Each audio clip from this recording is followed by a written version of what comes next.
back at it again. Another episode, Opinionated Faxx, back with the boys. We got Sotos, we got Mr. MVP, we got Mr. Mac. How y'all boys feeling? Chilling, bro. Going down. Feeling good on this long weekend. Feeling good. Long weekend. Weekend. What about Oh, for me, it's a long weekend. Oh, I ain't working Monday. I Other went men to don't work. got no holidays. It's all right. Hey, I still with the government. must be nice. All right, so last time we were on, we were discussing a couple topics here. College football, signing day, all the way to the Super Bowl. So Super Bowl's already come to pass. The score was 31-9. Tampa Bay demolished the Chiefs. Demolished the Chiefs. That was tough. Me personally, I never saw it coming. I never saw that coming. But we're going to go into a recap of this. So what happened was Patrick Mahomes, he was rushed I don't know how many times. I probably lost count. Like, he was getting chased like a dog, boy. I think they said he ran for almost, 500 yards just scrambling and running around. That's ridiculous. Yeah. But he was able to pass for 270. That's not either. That's just scrambling backfield. Yeah, see, he was able to pass for 270, and he had 2 interceptions versus Tom Brady, who killed it. He had 201 passing yards, 3 passing touchdowns, led to him getting the MVP. But I think we all can agree that the MVP for the Super Bowl was the defense for Tampa Bay. They literally just took over the entire game. All right, so we're just going to go over it and let me know what surprised y'all the most, what disappointed you the most. So we're going to start with Mac. What you got, brother? What surprised me the most, I didn't see Kansas City not having any answers. Like, going in, we knew that they had some offensive line issues. I knew that. I didn't know how bad they were. And it didn't really hit home until the game started, bro. And I seen left tackle Mike Rimmers starting. And he kind of hit me. I was like, damn, bro, they down bad. And when the game started, oh boy. Oh boy. Demolished. I stopped watching after halftime because I was like, it ain't nothing they could do, bro. Like, this a wrap. JPP was looking like 07 JPP. Dog. I mean, Tom Brady, Gronk came back to life. Like, I think that was the most surprising part. Gronk coming back to life, like in the Super Bowl. I was like, this is some scripted bullshit. Everybody was mad at the refs, but at the same time, Kansas City played like ass. Like, the refs, don't get me wrong, the refs kind of, I counted like 1 or 2 penalties where I thought it was some BS. Yeah. Other than that, I just thought Kansas City was playing stupid ass football. Like, they were outclassed in every way. Like, that, it just fucking really that simple. Like, they really got outclassed. It's like Todd Bowles came in with a very specific game plan for his defense. I think we saw that he was able to just rush forward, just his line. That's all he wanted to use. He didn't bring any blitz packages too funny, but he got to Mahomes with his front four. So that was his crazy spark. Hey, MVP, you next. What you think, man? See, that's the thing. I thought Todd Bowles was going to actually lose the game because he a blitz maniac, but he had a good game plan. But I didn't think Kansas City offense was prepared at all. We knew their defense was suspect, but they other than Mahomes played pretty well considering, but nobody else played well. That was a shame. Exactly. I know, like Mahomes, he played well, but his receivers just weren't able to get open. Right. Travis Kelce had a good game. I think he had maybe 10 receptions, 133 yards. Not for sure. But I know he had a real good game. Tyreek Hill could not get open to save his life almost. That's what it felt like. I think Kelce fell down a couple times, too. Like, he couldn't get his foot into something. Right. Yeah. But he still outperformed everybody else on that receiving roster. So, we put it like that. Low bar. No, low bar. Let's be honest. They really don't have a great receiving core. Outside of Tyreek Hill, they really don't have anybody like Samuel Watkins. I'm not even sold on Hill. He's just fast. That's it. But with a quarterback like Mahomes, that's all you need. Yeah. Hey, Soul Toast, what you got, brother?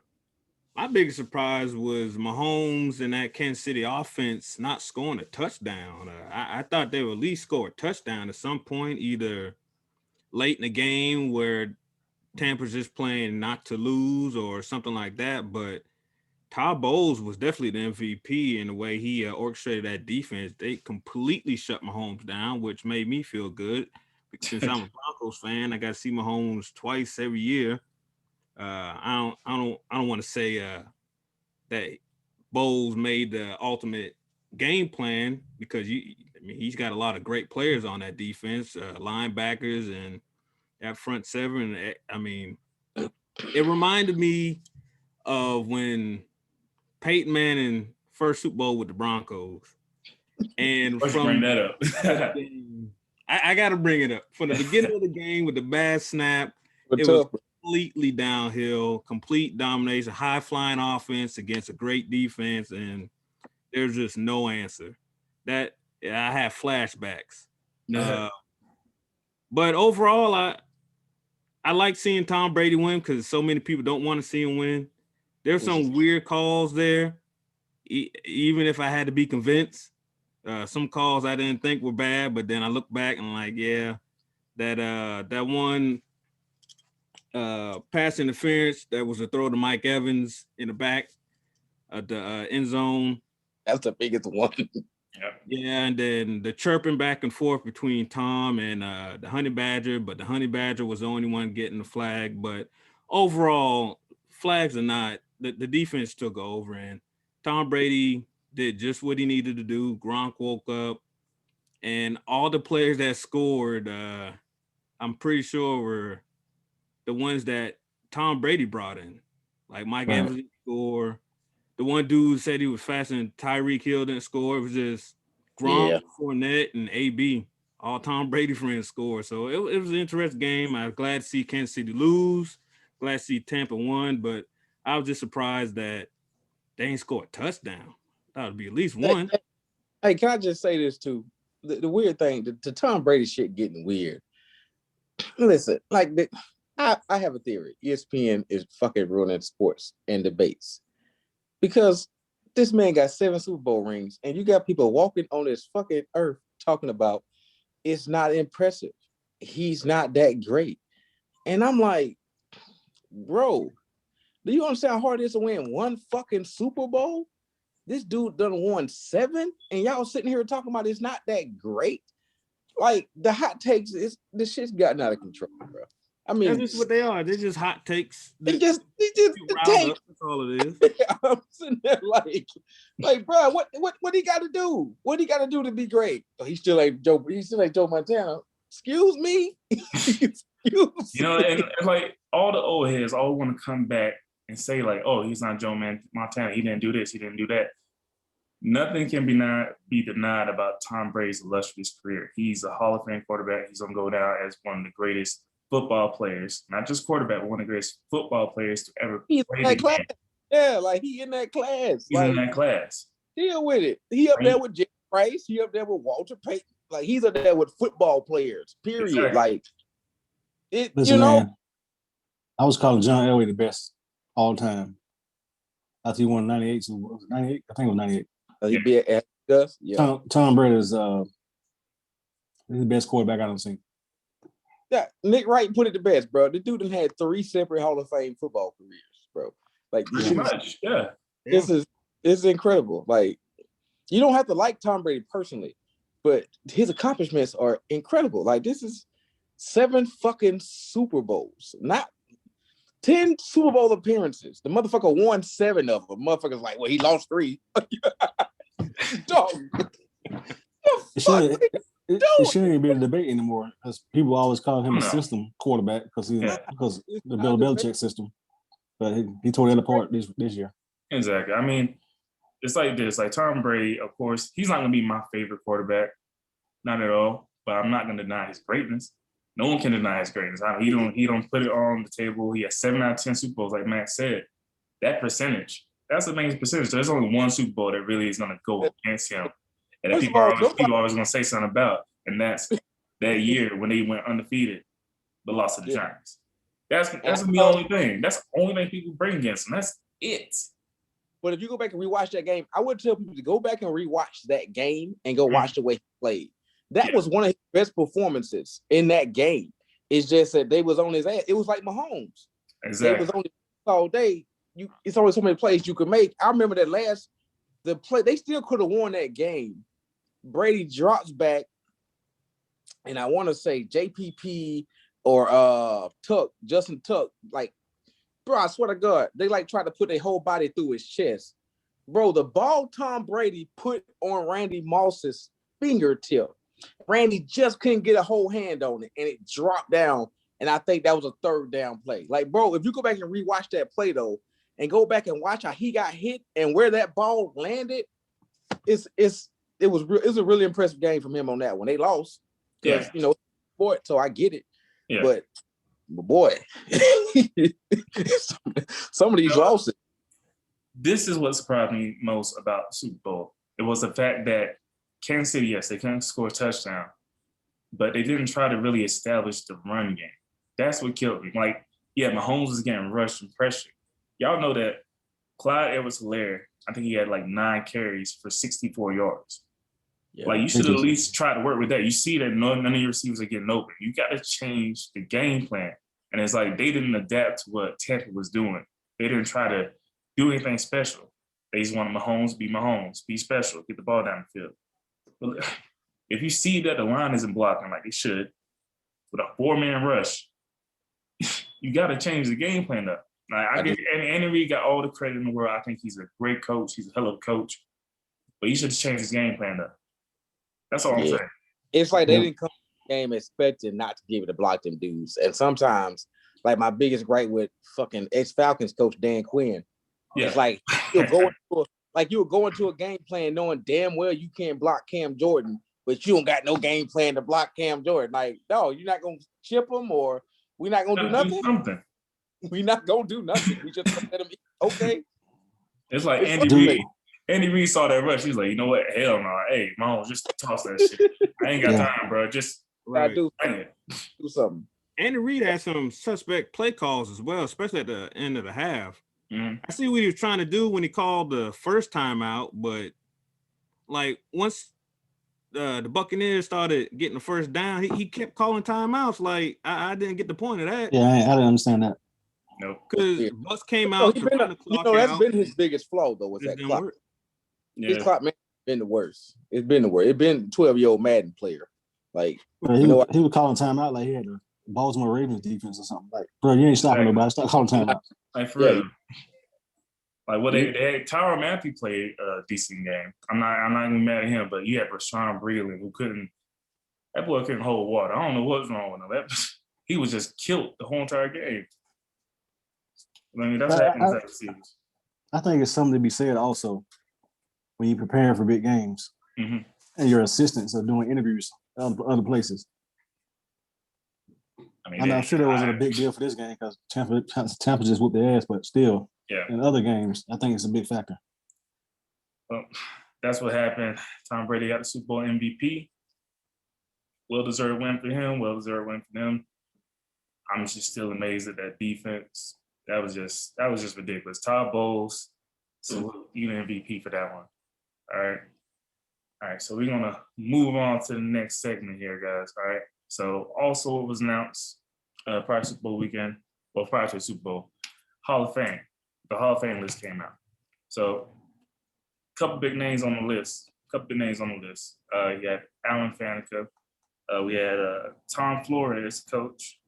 Calvin Johnson, John Lynch, Peyton Manning, of course, Bill Nunn, Drew Pearson, and Charles Woodson. That's a star-studded list to me. I like the way it is. I'm in agreement with all those players getting in. But according to that list, y'all, who do you think should not have gotten in, or who do you think was like a stretch to get in? We'll go with MVP first. I ain't really mad at nobody on the list. You probably make a case for Megatron. He didn't play that long, but still, he was a beast. He was gonna eventually get on it anyway. Right. Now I don't know the two old guys. I'm not sure about them, but I ain't got no problem with the list. But you don't know too. So they wasn't playing when you was watching football. I knew that was gonna come out.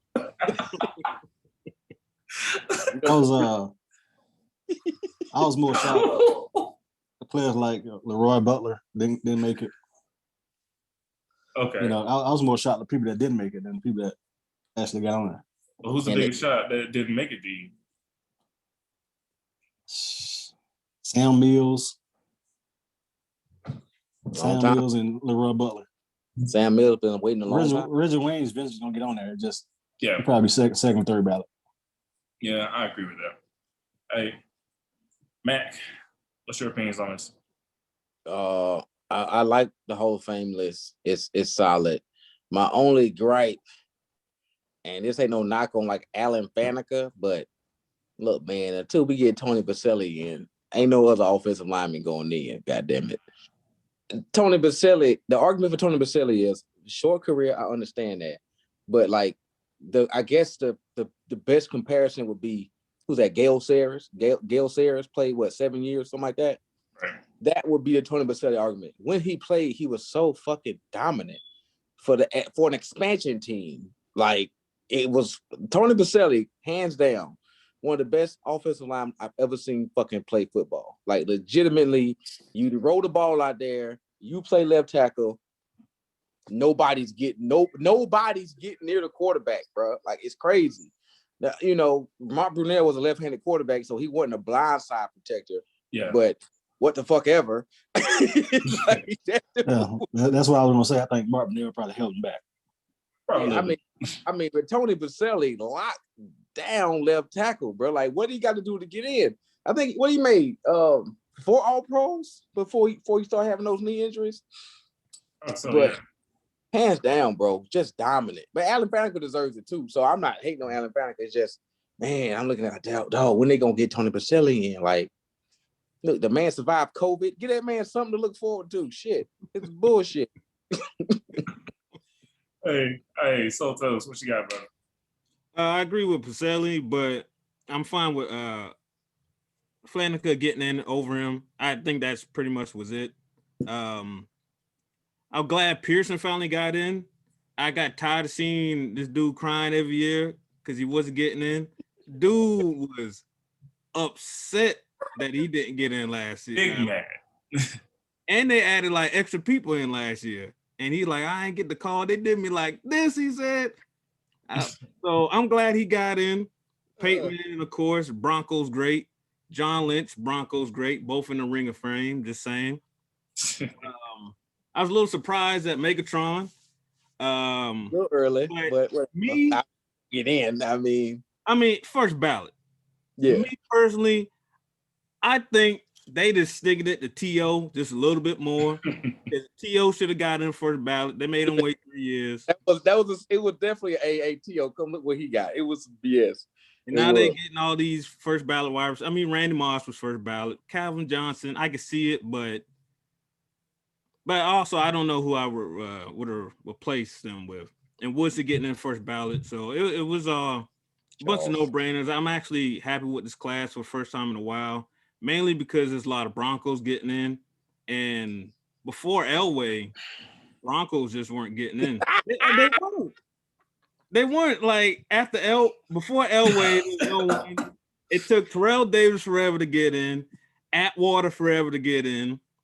Now we got Lynch. Now we got, I'm just saying it was happy. Mahomes lost, Broncos got in. So overall, you just had a good weekend, huh? It was. You say yourself a good weekend. All right. Yeah. I was gonna let him have all these Broncos arguments, but he didn't say Champ Bailey. So I'm looking at this list now. I see John Lynch in the Buccaneers jersey. I see Lynch is a Colts jersey. And is a fucking Colt, bro. He went to the same amount of Super Bowls with the Broncos that he did with the Colts. Won the same amount. I'm just saying he got an MVP, only 4 years. Now, he ain't played too well that last season, but he still won a ring. And of course, I don't forget Champ Bailey. He's my favorite player of all time. Hey, dog, I told him that I'm not going to hate on this game because we all know Tony Gonzalez is a Falcon. So, all day. Right. Yeah. I can go with that. Do what you. Well, it's like this. I think on the list, I think he had a bunch of great names. Like, I agree with you. Baselli should have got in before Faneca. It is what it is. What can you do? Drew Pearson, glad he got in. I've stopped seeing him crying too, but he deserved to get in. You know what I mean? It just took this dude a while, and I'm kind of surprised they waited so long to get this guy in. He didn't get the Drew Pearson treatment out here, bro. For real. Not here. The senior committee would have had to vote your ass in. Hey, but just like y'all, I am surprised that Megatron got in. I'm just a little surprised that he got in. I mean, given his career, can't argue with the man's numbers. He only played a short amount of time, but his touchdowns that he had in that time period was ridiculous. That was just ridiculous. That man played for Detroit for all them years. Y'all let that That's man the bad part. Y'all let that man have some happiness, all right? Shit. Right. Yeah. Have any player ever came out of retirement after they made the Hall of Fame? I don't think you can you? I don't know. Why would you? You can go play for the Rams. It's kind of like, why would you at this point? I mean, we NFL players, we all assume they play for a couple different things. One, big contract. Two, win a Super Bowl. Three, make the Hall of Fame. He's done that. He's meant to the Hall of Fame. He didn't win a Super Bowl. He was in Detroit, so let's not get too crazy with it. But he made it to the Hall of Fame. So career done. Career was well deserved. I mean, he has the most receiving yards in a single season by a wide receiver. Yeah. So he has that. I think his average yards per game is second all time behind the GOAT. Julio still has one all time for yards per game, but I'm not too mad at it. So it was a good list. I'm glad Peyton got in. Of course, he's first ballot. I'm glad Charles Woodson got in. He was a hell of a college player, hell of an NFL player. His was probably the most deserving, in my opinion. It's like, As just as good as a safety as he was a corner, like, yeah. So I agree with him. All right. So we're going to talk about this in the next segment. We're going to cover what other wide receiver that's currently in the league right now will be getting in first ballot. Similar to the Calvin Johnson situation, how he got in with his short career. Let's see who will get in for the receivers that are currently in the league right now. All right. So that'll be on the next segment. Take a quick break. Be right back.